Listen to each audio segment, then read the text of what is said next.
se segura, se eu falo, se eu boto perto, não interage com isso, não. Queridos amigos, boa noite. Que Jesus possa nos incluir, nos abençoar nesse estudo dessa noite. Infelizmente ou felizmente, não sei, não vou trazer nada novo. André me pediu o título que a gente usaria hoje no estudo e eu falei, o título é a fé. Eu falei assim, mas a fé como? Né? Qual o tema? Eu falei assim, a fé. Só a fé. E realmente não é nada novo, porque se eu perguntar aqui, quem não sabe o que é fé?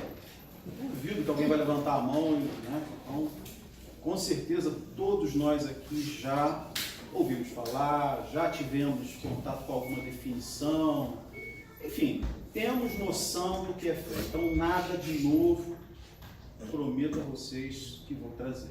Mas,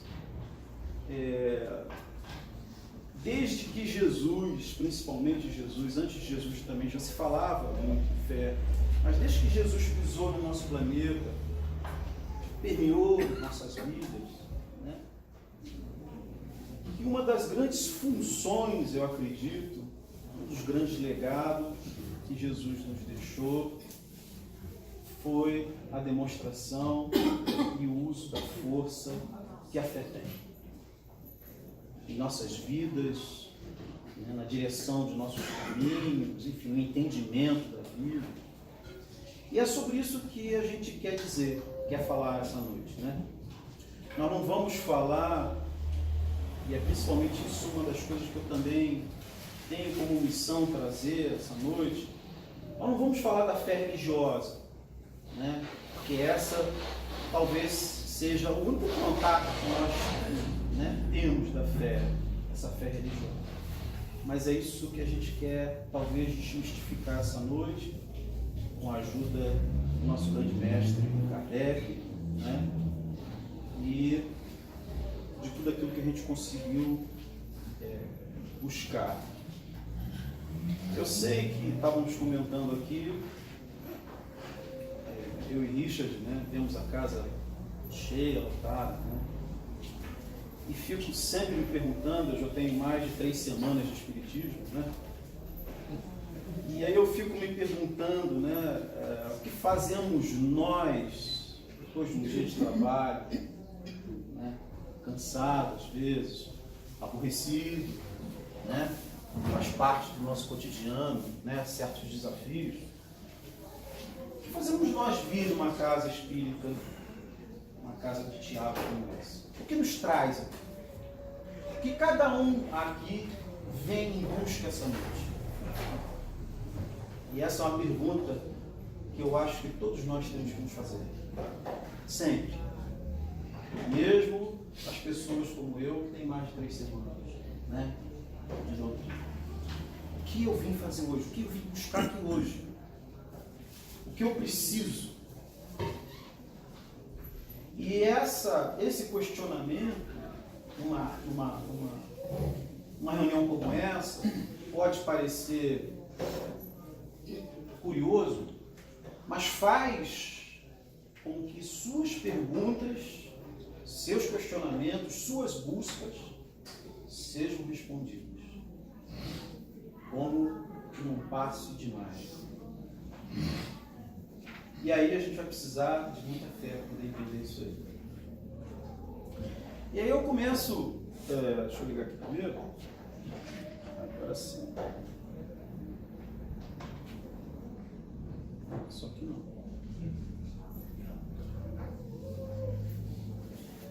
Vem cá, tá funcionando. Certinho embaixo. Já testei. O laser acendeu. O laser acendeu. Uma tentativa só, tá?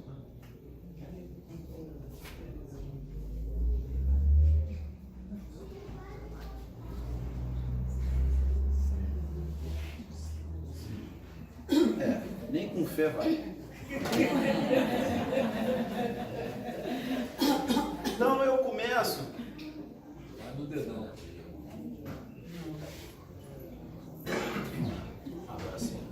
funcionar.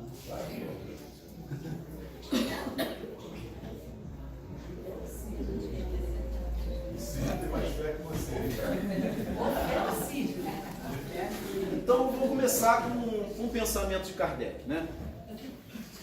Até a presente data, né, que ele fez esse pensamento, a fé só foi compreendida no sentido religioso, porque o Cristo a revelou como poderosa alavanca. Então, Cristo, desde aquela época, já passando pelo nosso planeta, ele revelou essa poderosa alavanca que é a fé. Mas nós, até hoje, muitos de nós, só enxerga a fé nesse sentido religioso. Kardec diz que a gente precisa passar desse ponto. Então, lá no capítulo 19, existe um capítulo do Evangelho que só fala sobre fé. É claro que eu não vou passar o capítulo todo, mas sugiro a vocês que querem se aprofundar um pouco mais no assunto, né? Vale a pena a leitura do capítulo 19. E lá nesse capítulo, eu vou extrair bastante textos do capítulo, Kardec nos diz: considera-se fé a confiança que se deposita na realização de determinada coisa, a certeza de atingir um objetivo. Então, fé é a confiança que a gente deposita em se atingir um objetivo. Kardec vem nos trazer algo interessante a se pensar. Que a fé não é algo que se compra, mas sim algo que se conquista. Outra coisa interessante a se pensar é que todos nós temos essa força, essa possibilidade de certeza, mas que a gente precisa, claro, desenvolver. Uma outra frase interessantíssima que tem nesse capítulo e que merece bastante pensamento sobre isso. E diz que a fé é a base da regeneração. Essa regeneração que a gente tanto escuta falar no meio espírita, que nós estamos à beira, que nós estamos à margem. A fé é a base da regeneração.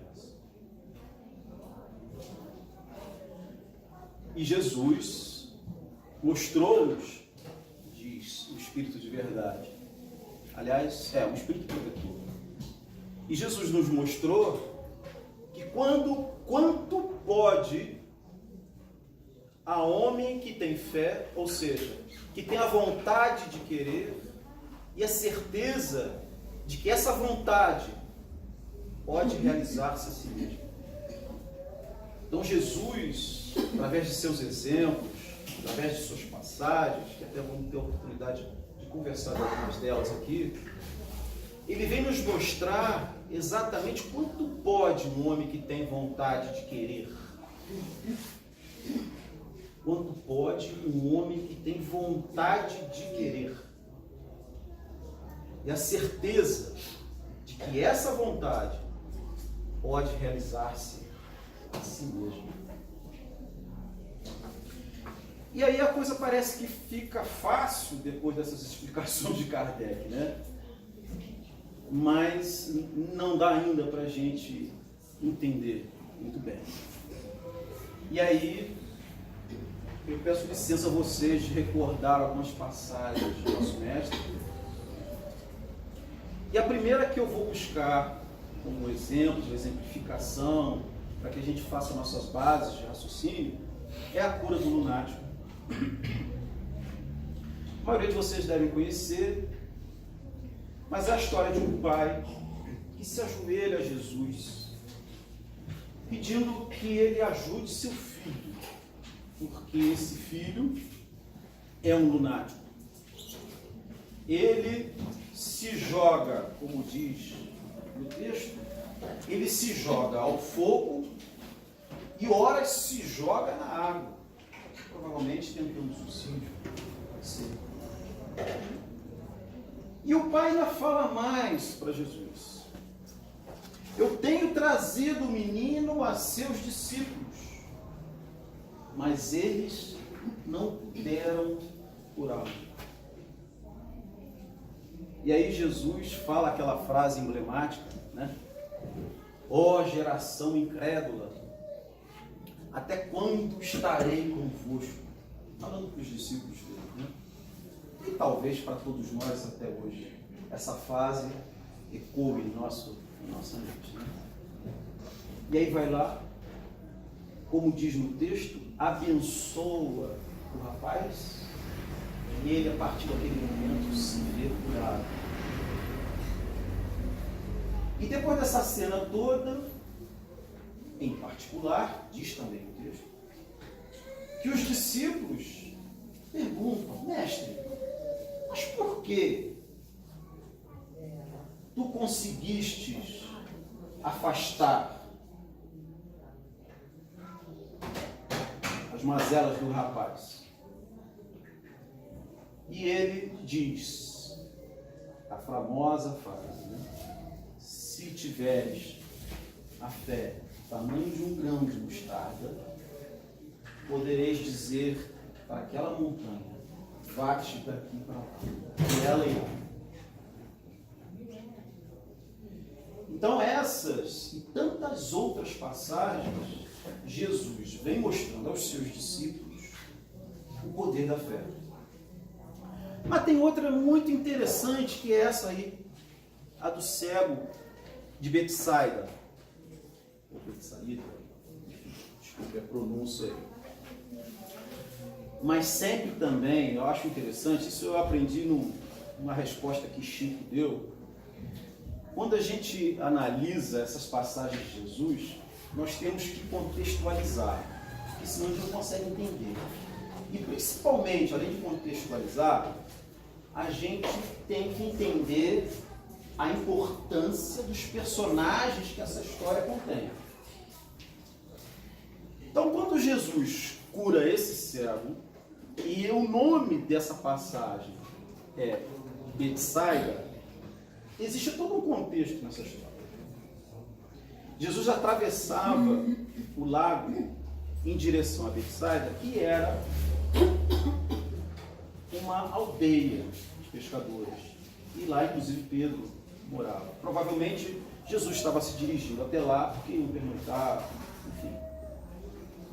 Ele atravessava o lago conversando com seus discípulos. E explicava a importância desses efeitos que ele vinha fazendo. Ele acabara de fazer a multiplicação dos pães. Ele já tinha feito, né, a transformação da água em vinho.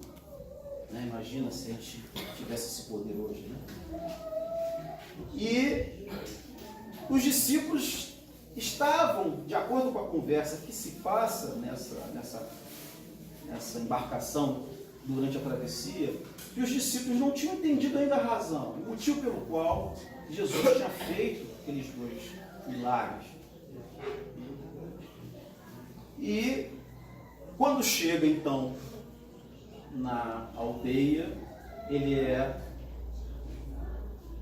procurado por amigos desse cego, que pediu a ele que ajudasse o cego. E aí Jesus faz uma coisa interessante. Ele pede para que esse cego saia da aldeia. E ele, com a saliva, coloca nos olhos do cego e pergunta a ele se ele passa a enxergar. Então, o fato interessante é que ele sai dali. Né? Quer dizer, ele não estava com interesse algum de demonstrar para a aldeia aquilo que iria acabar de acontecer. Ele pede para o cego sair. Ou seja, ali ele queria dar uma demonstração aos seus discípulos, frente a tudo aquilo que ele já estava observando, que os discípulos não estavam acumulando esse poder da fé, que gera milagres, entre aspas, novamente coloco, que transforma coisas, que modifica a aparência, modifica substancialmente a massa ao qual aquele poder magnético está sendo aplicado. Então, pede para o rapaz abrir os olhos. O rapaz, o que você vê? O rapaz diz que vê nebulosas. Fala até no texto uma coisa muito curiosa. Fala, vejo os homens como árvores, só que se movimentam. Dá a entender que o rapaz não tinha voltado a visão. E aí ele aplica novamente a mão sobre os olhos do cego e ele passa a enxergar. E Jesus fala para ele mais uma coisa interessante. Não volte à aldeia, vá direto para casa. E aí todo tem um simbolismo isso tudo, existem várias interpretações para tudo isso que aconteceu. Mas o que cabe para nós aqui foi mais uma demonstração de fé, talvez seja o primeiro cego que Jesus tenha curado, e dali curou vários. Dizem que provavelmente uns 11 a 12 cegos Jesus tenha curado ao longo de toda a passagem dele. E é interessante também a razão pela qual Jesus se conduía sempre com os cegos, né? Um dado interessante é que provavelmente ele sabia na época que os cegos eram exilados de suas casas. Na maioria das vezes, a maioria dos cegos que Jesus encontrou, todos, ele encontrou na rua como mendigos, como pessoas que estavam passando extrema necessidade. O cego de nascença no lar judeu queria dizer que aquela família estava em pecado. Então, ninguém queria ter um parente cego. Botava para fora. Então talvez seja esse o grande motivo que Jesus curou tanto cego por onde ele passava, demonstrando que esse poder da fé também tinha um sentido, como o cego do Betsaida, também tinha um sentido de amor, de carinho, de cuidado, né? Que a fé, essa força, essa alavanca, pode e deve ser dirigida na caridade. Por isso é que se diz, e Kardec fala muito bem disso, que a fé é mãe da esperança e da caridade. E nesse momento, essa passagem é emblemática disso aí. É a demonstração de Jesus aos seus discípulos e todos aqueles milagres que ele já vinha fazendo, a própria multiplicação dos pães, que ficou uma coisa, né, até que os discípulos absurda de entender como aquilo se deu, que esses fenômenos não eram apenas para ser utilizados para coisas materiais, para fins materiais. Mas existe uma outra passagem que particularmente eu sou fã, que para nós traduz, talvez, os maiores exemplos de fé, dessa força, é essa passagem da cura da filha de Jairo. E só para vocês entenderem como é importante nessa contextualização, quando a gente estuda essas passagens e tal, eu pergunto a vocês aqui, talvez um ou outro saiba, qual era o nome da filha de Jairo?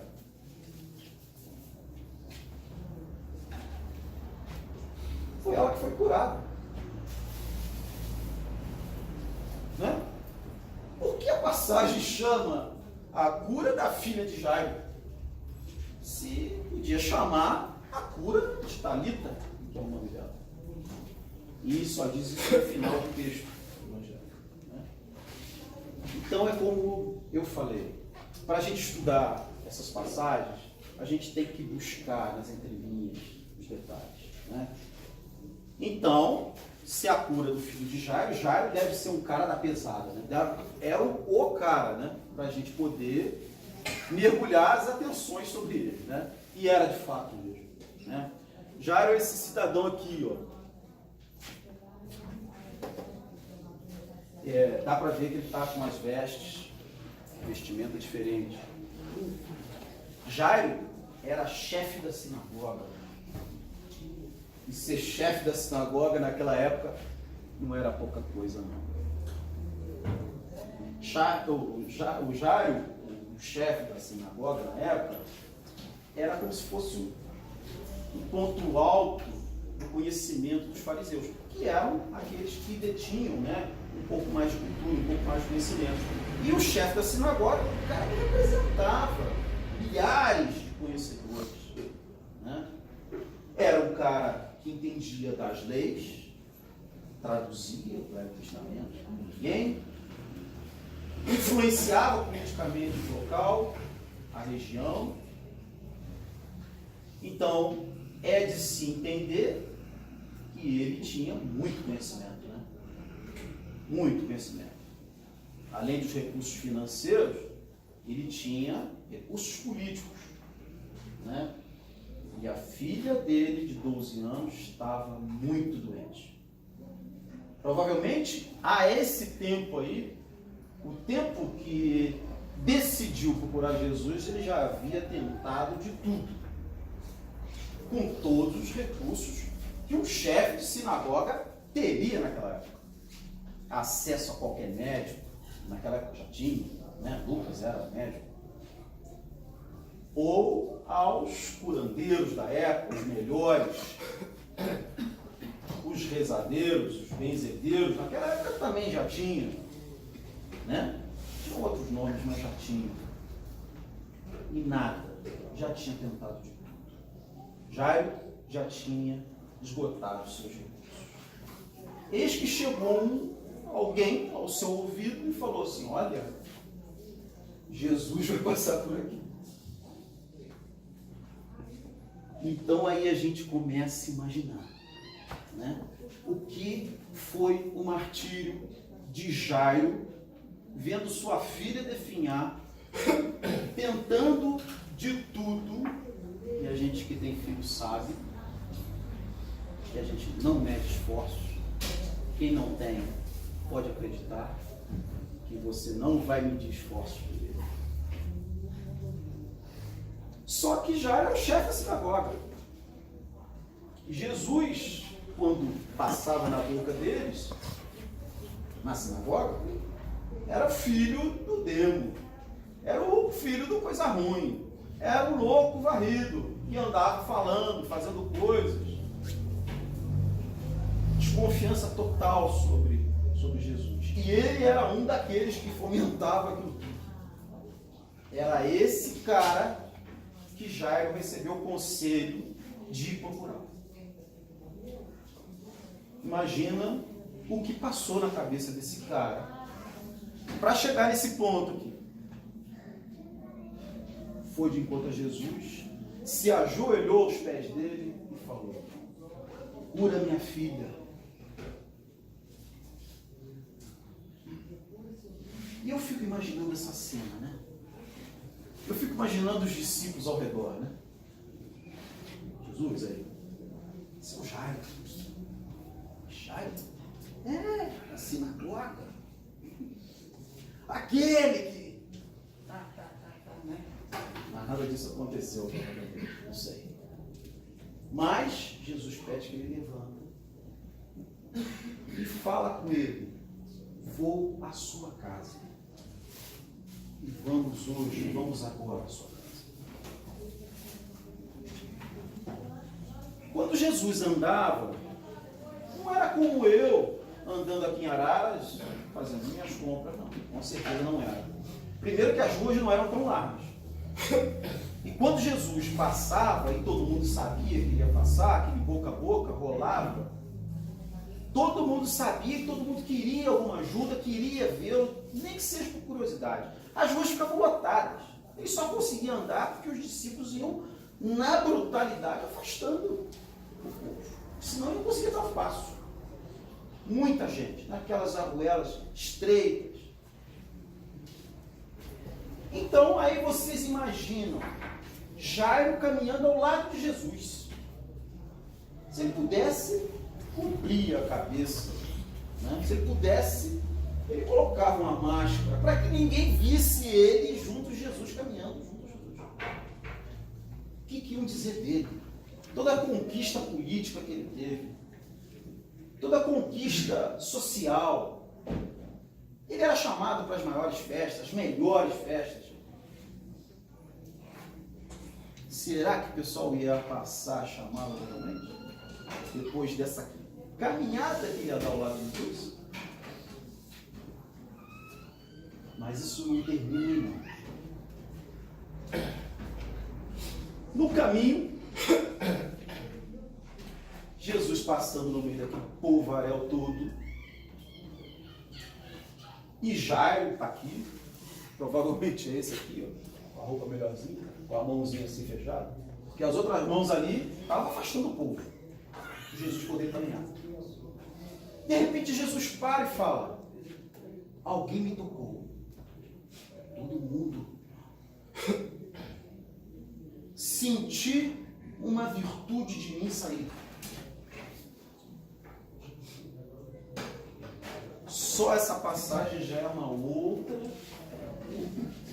palestra. O amigo aqui já fez. Então nós não vamos nos ater a essa passagem dessa moça, desse sofrimento. Mas era uma mulher que tinha uma hemorragia há muitos anos. Então, eu sei que os homens aí de plantão não vão nem me dar bola para entender o que é isso. Mas uma mulher vai saber o que eu estou falando. Ela tinha hemorragia há muitos anos. Há muitos anos. Então essa mulher sofria de cansaço, né?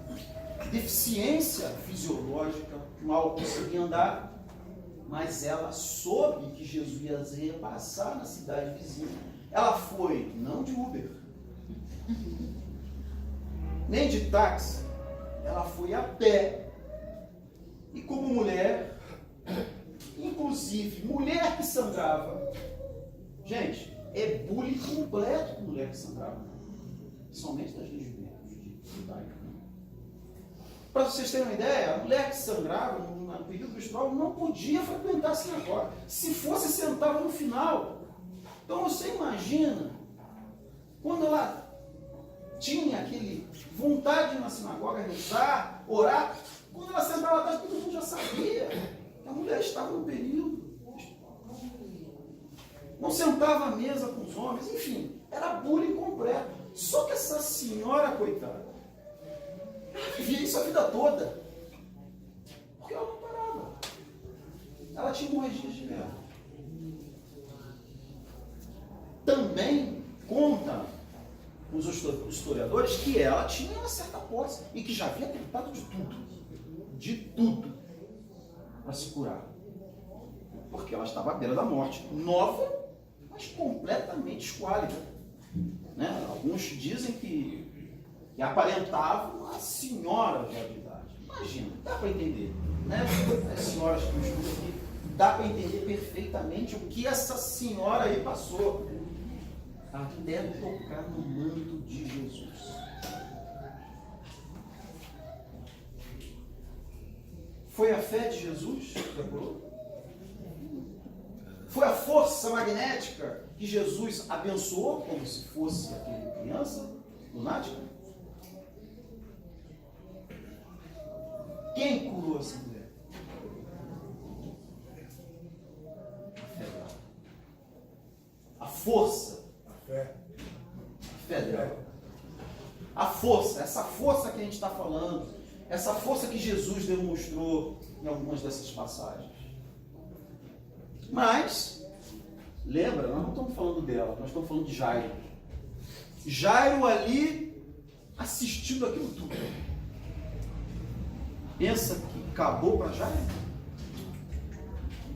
Acontece algo agora, logo depois dessa cena.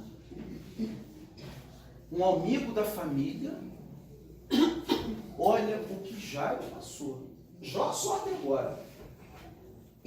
Vencendo tudo que ele sempre acreditou.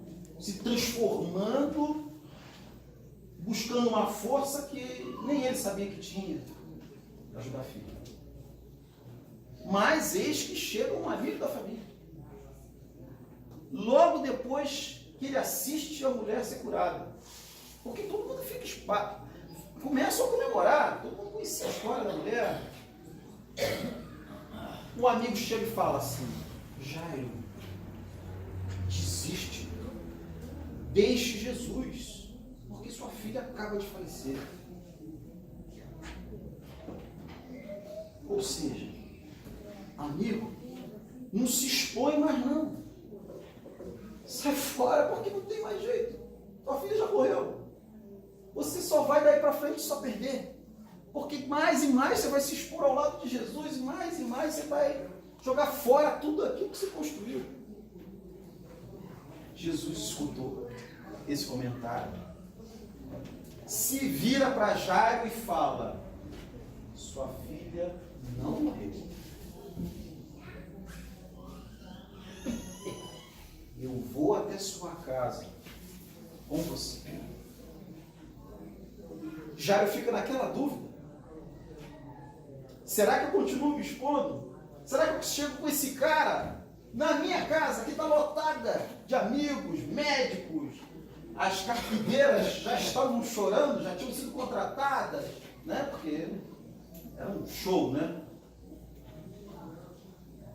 E ele pensando naquilo tudo. E Jesus diz isso para ele: eu vou com você. Sua filha não está morta. O que Jesus faz nesse momento? Jesus dá esperança para ele. Por isso é que a fé é mãe da esperança, mãe da caridade. Por isso é que Kardec coloca dessa forma tão brilhante a fé. Porque a fé precisa de esperança. A fé nos dá esperança. Ela é filha, né? A fé é filha da fé. A esperança é filha da fé. Nasceu dela. E Jesus dá uma dose de esperança para ele. Mas deixa a decisão com ele. Ele decide seguir a Jesus. Quando chega na casa de Jairo, mais um exemplo de fé a gente vê de Jesus. Porque todo mundo chega e já fala para ele: oh, chegou tarde, cara. Vai voltar. Ela já morreu. E ele fala para todo mundo, para toda assistência que está ali, inclusive esperando para ver o que ia acontecer, né? Com curiosidade, com certa malícia, né? Ele fala: ela não está morta. Todo mundo começa a rir. Rir de Jesus. E quando a gente, o que a gente faz? Qual é a nossa reação interna, lá dentro, quando alguém provoca a nossa fé? Quando a gente fala: não, eu acredito que eu vou conseguir. Algo assim inusitado. Não vou dar exemplo aqui para a gente não poder, né, não falar nada de ninguém. Mas quando alguma coisa muito inusitada que aconteceu com vocês, e vocês falam assim: não, eu vou conseguir. Não, eu vou fazer. Não, eu vou lá no centro. Eu vou conseguir isso. E as pessoas ainda acreditam nisso. Não acreditam nessa história de espírito. Pô, olha só, você está sofrendo tanto, a família toda sofrendo. Nós já vimos isso acontecer. Nós já sabemos de vários exemplos. Quem está mais de 3 semanas na doutrina espírita já viu isso, né? Já viu e já sentiu isso na pele. Ser gozado, ter zombaria com você, né? Mas o que Jesus fez? Acreditou. Acreditou em quê? Que ele tinha a capacidade de curar. Ele não se afastou dali. Tá bom, vocês não estão acreditando? Talvez isso que a gente fizesse. Vocês não estão acreditando em mim, não? Então tá bom, não deixa aí. Manda alguém resolver o problema da Thalita. E ir embora. Né? Mas ele não. Todo mundo rindo dele. E ele elegeu 5 pessoas para ir dentro da sala. Isso é outra coisa curiosa que também merece algum tempo de discussão. Mas ele elege, como diz lá o texto, 3 discípulos: Pedro, Tiago, se não me engano, João. O pai e a mãe. Ele fala: vamos lá dentro do quarto. E todo o resto, por favor, fique fora. Lá dentro, ele chega na frase ontológica, né? Aí é que ele fala o nome da paciente, Talita cumi, ou seja, levanta. E ela, do nada, levanta. Curada. Então, essa passagem, quando a gente fala de fé, ela tem vários exemplos que Jesus deixou aos seus discípulos, que era principalmente, né, um dos grandes legados que Jesus deixou. Foi esse treinamento, né, que a gente pode chamar dessa forma, se é que pode chamar dessa forma, com os seus discípulos. Eles presenciaram muitas coisas. E na maioria delas, eles não acreditavam que ele seria capaz de fazer aquilo, né? Esse é o primeiro ponto. O segundo ponto, que eu acho que vale ressaltar, é essa grande transformação de Jairo. A fé precisa dessa transformação. Nenhum de nós vai comprar fé em lugar nenhum. Nós conseguimos transformar essa força que todos nós temos dentro de nós em ação. Jesus mesmo falou: podereis fazer tudo o que eu fiz e muito mais. Ele não diria isso só para a gente ficar felizinho, né? Temos essa força, temos essa capacidade. Assim como Jairo, temos que abrir mão, de repente, do nosso posto social, né? Muitas das vezes, no nosso trabalho, alguém pergunta: qual é a tua religião? Eu sei que muitos aqui podem ficar envergonhados de dizer: eu sou espírita. É isso mesmo, eu acredito em espírito. Eu acredito na comunicação dos espíritos. Eu acredito na comunicabilidade deles, na influência deles no dia a dia, em nossas vidas. Eu acredito. E vamos passar pelo mesmo que Jesus passou. Exato. Muita gente vai rir da nossa cara. Então, para não passar por isso, a gente procura fazer o que Jairo não fez. A gente não abre mão de certas coisas, né? A fé precisa disso. A fé necessita disso, dessa transformação íntima. E aí, tudo termina na cura da filha de Jairo. Hoje, talvez vocês já vão entender por que não se chama cura de Talita, né? Porque tem uma parte emblemática nisso tudo, né?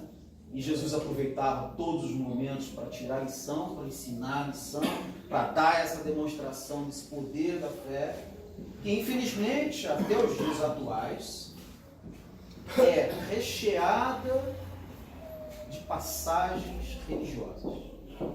A gente só consegue entender a fé quando a gente fala em religião, quando a gente fala no poder da oração. E tudo isso é válido realmente. Só que nem só isso. E aí precisávamos. Jesus fez outras milagres, entre aspas, né? Essa também é muito interessante, da do centurião, que foi pedir a Jesus que curasse, né, o seu escravo, olha. E aí ele fala aquela frase também emblemática, né? Afirmo-vos que nem mesmo em Israel achei a fé como esta desse centurião. Também foi outro caso emblemático. A cura do paralítico, abrir o telhado para fazer com que o amigo passasse, para que Jesus, olhando aquela maca, voando pelo teto afora, ele falou assim: meu Deus, tem que curar esse cara. Amigo fazendo um troço desse, né? Aquela confusão toda. E é isso também, né? Que todas essas passagens deixam para nós. Todas elas têm alguém que pede a Jesus. Quando não é o próprio, alguém intercede, né? Poder da amizade, alguém que nos ajude, né? E aí ele ressalta cada vez mais aquela frase, né? Que eu tenho muito por mim, essa também. Que Deus utiliza os homens para ajudar os próprios homens. né? Todos nós podemos e devemos ser, né, médios de uma ajuda. Podemos ser intermediários. Podemos apresentar um amigo que está em dificuldade a Jesus. Todos eles, todas essas passagens permeiam isso, né? Essa amizade. Esse outro também, que é o deixa eu ver aqui que eu não lembro. É o tanque de Betesda. Betesda. É um tanque que fervilhava. Quando fervilhava, quem se banhasse naquela água era curado. Jesus viu esse cidadão, coitado, esse senhor, 40 anos ali esperando a água fervilhar. Enfim, muitas curas Jesus fez. Muitos exemplos de fé Jesus deu. Mas aí Kardec nos vem brindar. Agora eu vou ter que correr. Mas Kardec nos vem brindar com um estudo quase que sistemático, colocando ponto e vírgula nessa história toda de fé. E ele coloca a fé como dois pontos equidistantes, a fé raciocinada e a fé cega. Começa a separar o joio do trigo, para que a gente pudesse entender. E nesse capítulo ele ainda vai mais, ele fala que a fé raciocinada, ela é robusta, define como fé verdadeira, e fala que essa fé raciocinada é uma fé sincera e até contagiante. Ao contrário, a fé cega, ela é vacilante, ela é insegura, é uma fé insegura, é uma fé vacilante, aparentemente fria e indiferente. E aí ele define como fé raciocinada aquela que se apoia em fatos, na lógica, que não deixa nenhuma obscuridade. E ele fala que a fé cega nada examina, vai aceitando tudo que falam para você. E ela pode trazer e produzir o fanatismo. A fé robusta, segundo Kardec, confere a perseverança. Olha só, gente. A fé vai dar perseverança, a energia, os recursos necessários para a vitória sobre os obstáculos, tanto nas pequenas coisas quanto nas grandes. Já a vacilante produz incerteza, hesitação. Será que eu vou conseguir? Será que eu vou passar por isso? Como é que vai ser? É a fé vacilante. Ninguém aqui tem, eu sei que ninguém tem essa fé, eu só estou dizendo porque está lá, né? Kardec diz. A maioria de nós espíritas, né, possui essa fé robusta já, né? Mas eu só estou colocando aqui para a gente poder analisar, né? Essa para mim é a frase que me norteia. Não que eu mereça grande atenção de vocês, mas preste atenção nisso, a fé verdadeira é sempre calma. Eu tiro essa frase para mim. Quando eu começo a ficar nervoso, muito nervoso, eu falo, estou perdendo minha fé. Porque a fé verdadeira é sempre calma. Não te abala. Quando você possui essa fé em você, na espiritualidade, seja onde for, no que for, sem pensar inclusive nas questões religiosas, tá? Fé num trabalho novo que você vai fazer. Mas eu nunca fiz isso igual eu. Nunca podia imaginar de trabalhar na prefeitura, trabalhar no ramo político, nunca, até nem, sabe? Quando de repente você recebe um convite e fala assim, gente, eu não entendo nada disso, mas eu entendo de outras coisas. Eu entendo que um dia eu também já tive que aprender outras coisas e eu aprendi. Eu entendo que nessas outras coisas que eu tive que aprender eu tive sucesso. Tive também tropeços, tive que cair e levantar, mas eu consegui. Veja que a fé é uma transformação íntima que independe de religiosidade, independe do ato caritativo, independe da cura. É algo que a gente se transforma, conquista. É uma força que se desenvolve. É isso que Jesus quis trazer. E é isso que Kardec traz nesse capítulo também. Ela é sempre calma. Balançou, amigo, estou perdendo minha fé. Espera aí, eu vou voltar lá naquilo que eu acredito, como leis morais, leis básicas divinas. Vou voltar nas minhas bases doutrinárias e refazer meus pensamentos, porque o meu pensamento não está legal. Eu tenho que refazer isso em mim. Poxa, nós vivemos num mundo de provas e expiações. Todo mundo sofre, todo mundo passa por isso, eu vou passar também. Eu não sou melhor do que ninguém. Eu não sou nenhum privilegiado. Eu tenho que sofrer porque talvez esse seja o único caminho de eu aprender, de eu acordar. Esse é o pensamento que, com certeza, não vai te afastar do problema, mas vai te trazer calma. A fé verdadeira confere a paciência. Eu sei, não acredito. Eu sei que isso vai passar. Porque passa. Porque tudo passa. Porque tudo é passageiro.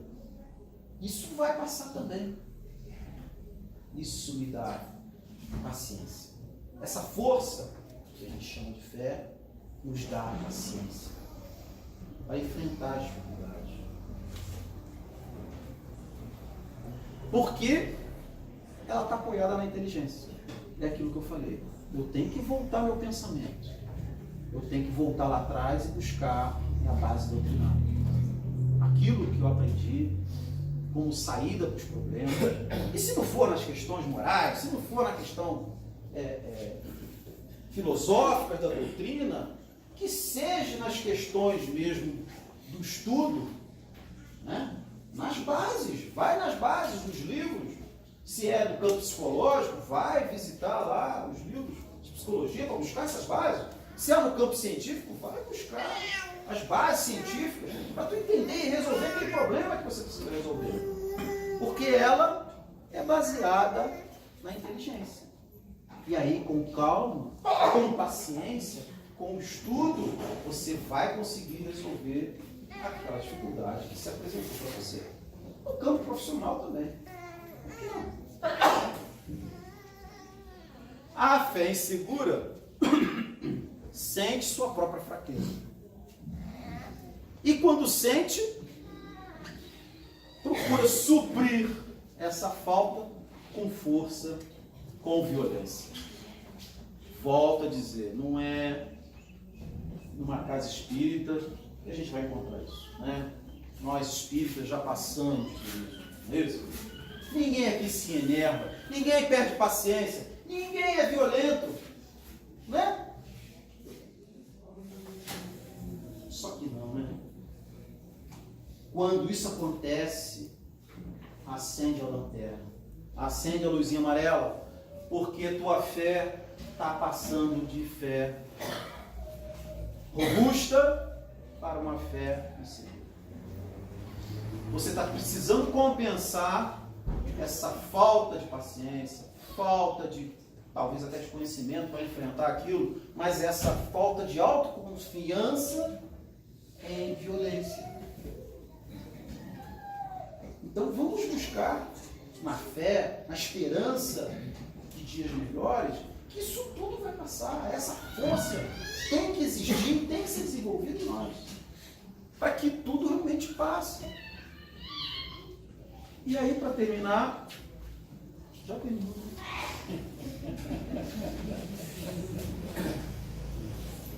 Vou passar 2 pontos desse aqui. 2 pontinhos. Quais os benefícios da fé? Porque é muito ruim a gente falar de teoria, quanto exemplo de Jesus. Aí todo mundo fala assim, mas eu não sou Jesus, né? A gente sempre fala isso, né? Mas não, isso está no dia a dia de todos nós. E quais são esses benefícios que a fé pode trazer? Quem tem fé reclama menos. Aqui é fácil de ver isso, porque eu sei que ninguém aqui reclama.